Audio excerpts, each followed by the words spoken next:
पालीच्या पुढे. बर, हा. तुम्हाला पगार चालू आहे का पहिला? नाही नाही ना, मी कागदपत्र गोळा केले पण खूप खेट्या घातल्या, पण कोणी काही दाद देत नाही मला. 1000-1200 रुपये घातले, कोणी दाद देत नाही मला. बरं, आता ऐका आजी, तुमचा नंबर माझ्याकडे आलेला आहे. मी माझे ग्राम महसूल अधिकारी आणि मंडळ अधिकारी यांना तुमच्याकडे पाठवल 2 दिवसामध्ये. ते तुम्हाला फोन करतील आणि मग त्याला जे जे कागदपत्र लागतात ते कागदपत्र तुमचे घेऊन ते तहसीलदार कार्यालयामध्ये माझ्याकडे जमा करतील.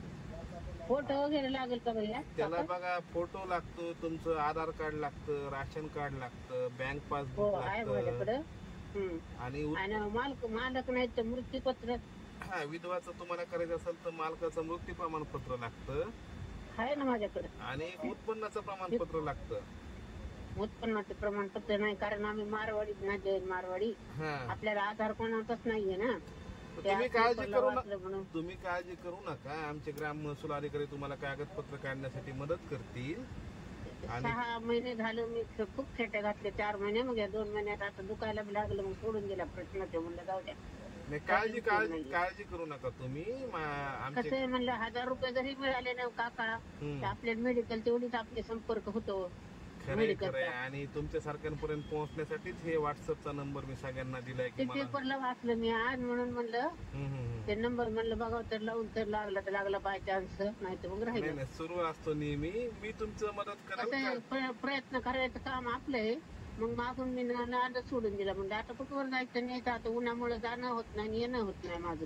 त्याच्यामुळेच मी नंबर सगळ्यांना दिले. कसं आहे, 70च्या वय झाले, 75 चालू आहे आता.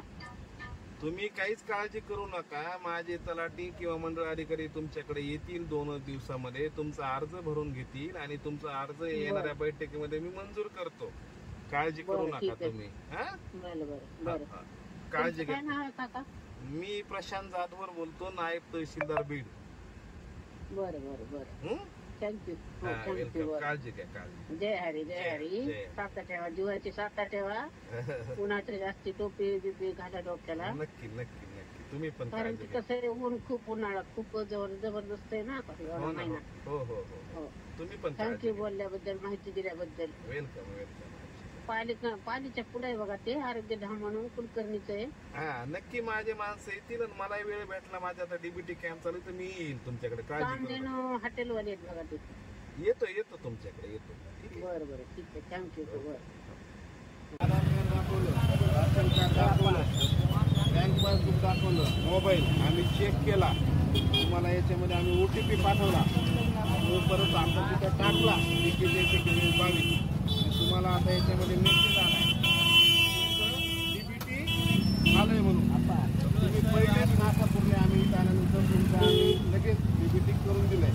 आम्ही तहसील कार्यालय प्रशासन बीड यांच्या वतीने इथं आलेलो आहोत.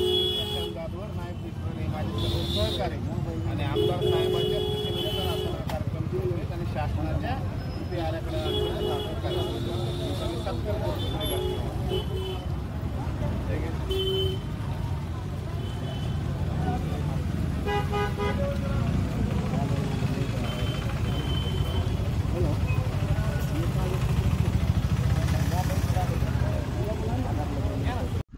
नमस्कार, मी गोरखशंकर खाटे, राहणार खंडाळा, तालुका जिल्हा बीड. श्रावणबाळ योजनेचे DBT करण्याबद्दल मी अपंग असल्यामुळे मी बीडला येता येत नाही. मी माझ्या भावाला बीड नायब तहसीलदार प्रशांत जाधव साहेबांनी माझी DBT करून दिली, त्याबद्दल धन्यवाद.